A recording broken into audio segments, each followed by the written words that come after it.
പിന്നെ വേറെ കുറേ വാദങ്ങളുണ്ടല്ലോ. പിന്നെ താജ്മഹൽ വാസ് പിന്നെ ഹിന്ദു പാലസ് എന്നല്ലേ. ഇതൊന്നും ഹിന്ദു സ്ട്രക്ചേഴ്സ് അല്ല.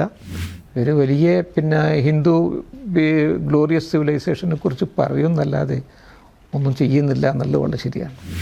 ഹംപി വിജയനഗര ക്യാപിറ്റൽ അതൊക്കെ രണ്ടാമത് പുനർജീവിപ്പിക്കാൻ കഴിഞ്ഞാൽ ഇത് നമ്മൾ കാണുന്ന റോമും ബാക്കിയുള്ളതൊന്നും ഒന്നും ആയിരിക്കില്ല. 751 പുസ്തകങ്ങളാണ് അദ്ദേഹം ഇവിടുന്ന് 20 കുതിരകളുടെ പുറത്ത് കൊണ്ടുപോയത്. താജ്മഹലിൻ്റെ പിറകിലൊരു ക്ഷേത്രം ഉണ്ടായിരുന്നു, പിറകിലല്ല വശത്തിലൊരു ക്ഷേത്രം ഉണ്ടായിരുന്നു പടിഞ്ഞാറ് ഭാഗത്ത്. പഴയ ക്ഷേത്രം ഓൾ റൈറ്റ്, പക്ഷേ ഇപ്പോൾ ഇത് എക്സ്റ്റെൻഡ് ചെയ്യാൻ വേണ്ടി നോക്കിയ അവസരത്തിൽ പിന്നെ ഞാൻ അത് പൊളിച്ചു മാറ്റി. താങ്കൾ ഈ പറഞ്ഞിരിക്കുന്ന താങ്കളുടെ അതർ സൈഡ്, റിയൽ സൈഡ്, അതങ്ങനെ അധികം വന്നിട്ടില്ല. എപ്പോഴും പബ്ലിക് സ്പിയറിൽ കാണുന്നത് ഒരു ആന്റി മുസ്ലിം ഫേസ് ഉള്ള മുസ്ലിമായിട്ടാണത്. ഒന്നത് പിന്നെ വേറെ കുറേ വാദങ്ങളുണ്ടല്ലോ. പിന്നെ താജ്മഹൽ വാസ് പിന്നെ ഹിന്ദു പാലസ് എന്നല്ലേ. അതിന് പിന്നെ എൻ്റെ ആ പുസ്തകത്തിൽ ഞാനൊരു ചാപ്റ്റർ താജ്മഹലിനെയും പിന്നെ കുത്തബ് മിനാറിനെയും കാണിച്ചുകൊണ്ട് ഇതൊന്നും ഹിന്ദു സ്ട്രക്ചേഴ്സ് അല്ല, ഞാനവിടെ വർക്ക് ചെയ്തിട്ടുണ്ട്. ഇവർ പറഞ്ഞ അതിൻ്റെ കീഴുള്ള പിന്നെ മുറികൾ അതൊക്കെ ഞാൻ പോയിട്ട് തുറന്ന് കണ്ടതും അത് ഇൻസ്പെക്റ്റ് ചെയ്തതുമാണ്. അതിൻ്റെ പുറമെ ഇത് 11ാം സെഞ്ചുറിയിലുള്ള ക്ഷേത്രങ്ങളാണ് എന്നുള്ളതിന് യാതൊരു തെളിവുകളുമില്ല. പക്ഷേ ഇത് മുഴുവനും 16ാം സെഞ്ചുറി, അത് ഷാജഹാൻ്റെ കാലത്തല്ലാതെ അക്ബറിൻ്റെ കാലത്തേക്ക് വരെ നമുക്ക് പിറകോട്ട് കൊണ്ടുപോകാൻ പറ്റില്ല. അതിനനുസരിച്ചാണ് ഇതിൻ്റെ ഓരോ പിന്നെ അതിൻ്റെ ആർച്ചുകളും അതിൻ്റെ ഡോമുകളും അതിൻ്റെ മിനററ്റുകളും എന്ന് പറഞ്ഞിട്ട് എണ്ണിയിട്ട് ഇവർക്ക് മറുപടി നൽകുന്നുണ്ട്. അതും ഇതേപോലെ ആൾക്കാർ മനസ്സിലാക്കാറില്ല. ഞാൻ ഒരു പുതിയൊരു മുസ്ലിം വിരോധിയായിട്ടുള്ള Hindu പക്ഷക്കാരനായിട്ടാണ് മനസ്സിലാക്കാറുള്ളത്. Modi was not interested in reviving temples, but he is showing active interest in Ayodhya temple. That means he has some ulterior motive. He is not actually worried about Hindu temples. Very clear, because he is not at all worried about the ransacked temples or the destroyed temples, but he is actually showing keen interest in Ayodhya temple. That means it's a political project. Political project ആണെന്നുള്ളത് അവർ സമ്മതിക്കുന്നത് തന്നെയാണല്ലോ, നമ്മൾ മാത്രമല്ല.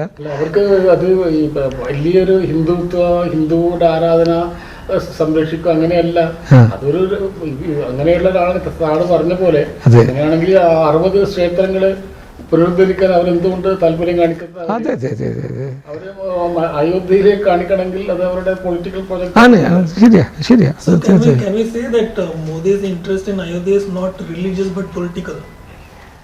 അല്ല, അങ്ങനെ ഞാൻ പറയില്ല. ഇത് രണ്ടിൻ്റെയും കൂടി ഒരു മിക്സാണ്.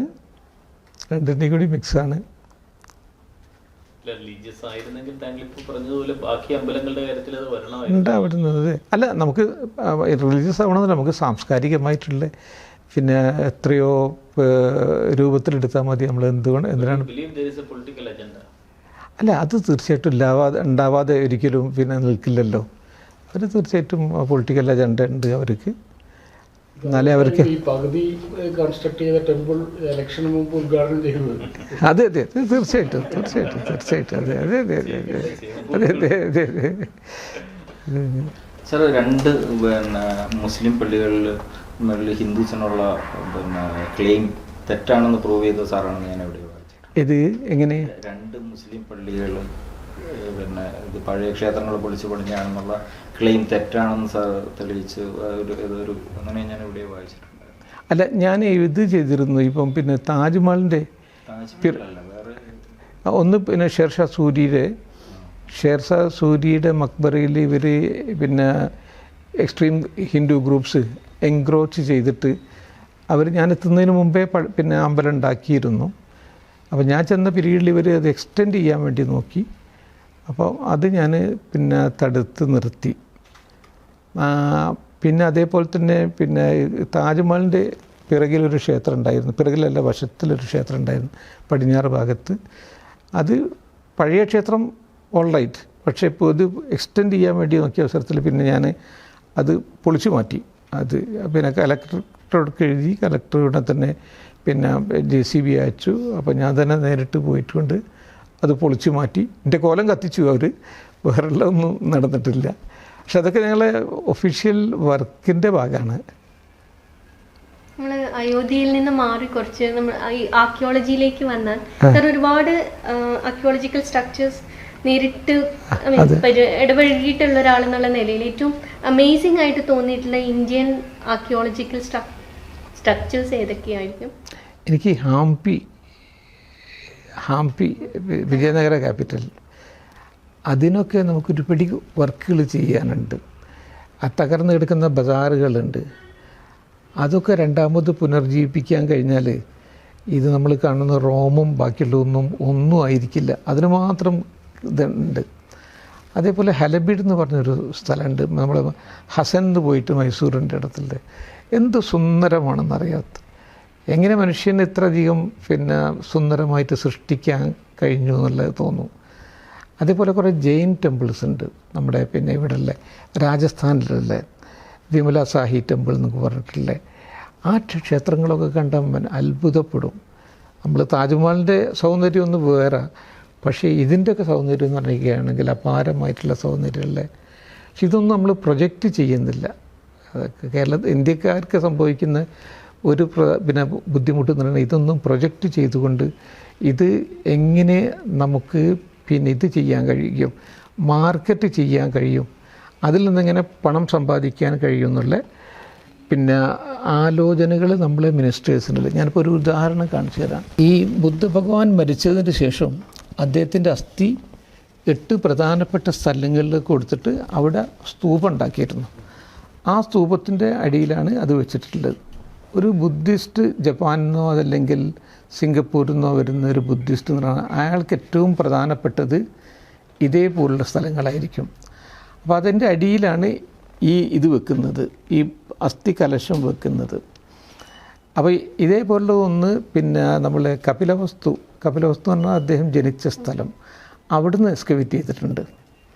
അപ്പോൾ ഞാൻ എന്ത് ചെയ്തു പറഞ്ഞാൽ ഞാൻ അതിൻ്റെ ഒരു റിപ്ലിക്ക് ഉണ്ടാക്കി. ഇവിടെ ഒരു ഇൻസ്ക്രിപ്ഷൻ ഉണ്ട്, ഇത് സുഖിതി ബദിനാം സപകിനിഗാനം സപുത്തദലാനം ബുദ്ധാസ്യ. ഇത് 4th century BC-യിലുള്ള ഇതാണ്. ഇതേപോലുള്ള ഒരു പാത്രത്തിലാണ് വെച്ചിട്ടുള്ളത്. അപ്പോൾ ഞാൻ അതേപോലുള്ള പാത്രം ഉണ്ടാക്കിയതിന് ശേഷം 4 പ്രധാനപ്പെട്ട സ്ഥലങ്ങളിലുള്ള അല്പം മണ്ണെടുത്തു. ഒന്ന് ബുദ്ധൻ ജനിച്ച സ്ഥലം ലുംബിനി, അതിൻ്റെ ശേഷം പിന്നീട് ബോധോദയം കിട്ടിയ ബോധ്ഗയ, ഇവിടെ നമ്മളെ സാരനാഥ്, കുഷിനഗറിൽ അവിടെ വെച്ചാണ് മരിക്കുന്നത്. ആ 4 ഗ്രെയിൻസ് ഇതിൽ വെച്ചു. അപ്പോൾ നമ്മൾ എൻ്റെ കോസ്റ്റ് ഇതിന് 500 rupees-ആണ്. പക്ഷേ 10,000 രൂപയ്ക്ക് ജപ്പാനിൽ നിന്ന് വരുന്ന ഏത് സാധാരണ ബുദ്ധിസ്റ്റും വാങ്ങിക്കൊണ്ടുപോകും. അപ്പോൾ ഇങ്ങനെ നമ്മളെ ഇത് പ്രൊമോട്ട് ചെയ്തിട്ട് ഒന്ന് പണം സമ്പാദിക്കണം. അത് we should flow back to archaeological survey of India. അത് മോണ്യുമെൻറ്റ്സ് നന്നാക്കാൻ പറ്റും. ഇപ്പോൾ നമ്മൾ ഈ ഹംപിയിലൊക്കെ പോയാൽ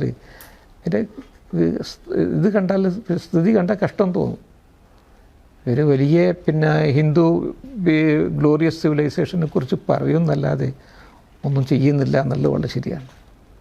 അതല്ലെങ്കിൽ അതൊക്കെ എന്ന് പറഞ്ഞാൽ ഒരു 2 കോടി കൊടുത്താൽ ഒരു ബസാർ കംപ്ലീറ്റ് റീകൺസ്ട്രക്റ്റ് ചെയ്യാൻ പറ്റും. അതേപോലെ 2 ബസാറുണ്ട് അവിടെ. അതൊക്കെ നോക്കിയിട്ട് നമ്മൾ റോമിനേക്കാണെയും ഗ്രീക്കിനേക്കാണെയും വലുതായിട്ട് തോന്നും. അതൊക്കെയാണ് ചെയ്യേണ്ടത്. അതിനുള്ള ചിന്താഗതികളൊന്നുമില്ല ഇവർക്ക്. അതേപോലെ സാർ പറഞ്ഞു കേട്ടിട്ടുണ്ട്, ചൈനയുടെ ഇന്നത്തെ ഗ്രോത്തിൻ്റെ പുറകിൽ ഇന്ത്യയിൽ നിന്ന് കൊണ്ടുപോയിട്ടുള്ള വൈജ്ഞാനിക ശേഖരത്തിൻ്റെ ബലത്തിലാണ് ചൈന ഇന്ന് വളർന്നിരിക്കുന്നത്. ഹുയാൻസാങ് ഇവിടെ നിന്ന് കൊണ്ടുപോയ 751 പുസ്തകങ്ങളാണ് അദ്ദേഹം ഇവിടുന്ന് 20 കുതിരകളുടെ പുറത്ത് കൊണ്ടുപോയത്. 400 മാനുസ്ക്രിപ്റ്റ്സ് ആണ് ഈ ജിങ്, നമ്മൾ ഇറ്റ്സിങ് എന്ന് പറയും, ഈ ജിങ് എന്ന് പറയുന്ന ആൾ കൊണ്ടുപോയത്. പക്ഷെ അത് ഇതിൻ്റെ ബലത്തിലാണ് എന്ന് പറയാം. പക്ഷേ ഇതൊക്കെ അവിടെ കൊണ്ടുപോയി അവർ ട്രാൻസ്ലേറ്റ് ചെയ്തിട്ട് അവരുപയോഗിച്ചു, നമ്മൾ ഉപയോഗിച്ചിട്ടില്ല. അത് ഇദ്ദേഹത്തിന് ഒന്ന് ഈ ശാസ്ത്രരംഗത്ത് ചൈനക്കാർ വളരെ മുമ്പേ അവരാണ് ആദ്യമായിട്ട് പേപ്പർ ഉണ്ടാക്കുന്നത്, പ്രിൻറ്റിംഗ് പ്രസ് ഉണ്ടാക്കുന്നത്. പ്രിൻറ്റിംഗ് പ്രസ് വന്നതോടുകൂടി പിന്നീട് എക്സ്പ്ലോഷൻ ഓഫ് നോളേജ് വന്നല്ലോ. അത് ഈ ഇങ്ങനെയുള്ള പല പുസ്തകങ്ങളും ഒന്ന് ടെക്നോളജിയുടെ പുസ്തകമുണ്ട്, ബുദ്ധിസത്തെക്കുറിച്ചുള്ള പുസ്തകങ്ങളിൽ ഈ 2 പുസ്തകങ്ങളിലും ആയിരിക്കണം അദ്ദേഹം പ്രധാനമായിട്ട് കൊണ്ടുപോയത്. ഹ്യുയൻ നളന്ദയിലെ സ്റ്റുഡൻ്റ് ആയിരുന്നു. നളന്ദ സ്റ്റുഡൻറ്റ്, നളന്ദയിലെ ഇതിൻ്റെയൊക്കെ ഒരു ആസ്ഥാനമായിരുന്നു. അതെ നളന്ദയിൽ സ്റ്റുഡൻറ്റും ആയിരുന്നു, ടീച്ചറും ആയിരുന്നു. അതെ 200 സ്റ്റുഡൻസ് ഉണ്ടായിരുന്നു, ഇൻ്റർനാഷണൽ സ്റ്റുഡൻസ് ഉണ്ടായിരുന്നു നളന്ദയിൽ അദ്ദേഹം വന്നാൽ. ഒരു 3 ലൈബ്രറി ഉണ്ടായിരുന്നു, രത്നഗഞ്ച, രത്നോദതി, രത്നസാഗര എന്ന് പറഞ്ഞിട്ടുള്ള മുഴുവൻ മാനുസ്ക്രിപ്റ്റ്സ് ആയിരുന്നു. ഇതിൻ്റെ ഒരു ഡോക്യുമെൻ്ററി ഉണ്ട്, പിന്നെ Nalanda the light of Asia എന്ന് പറഞ്ഞിട്ട്. അത് നോക്കിയാൽ ഞാൻ അതിൽ കുറേ കാര്യങ്ങൾ പറഞ്ഞിട്ടുണ്ട്. മകളാണ് ഉണ്ടാക്കിയത്.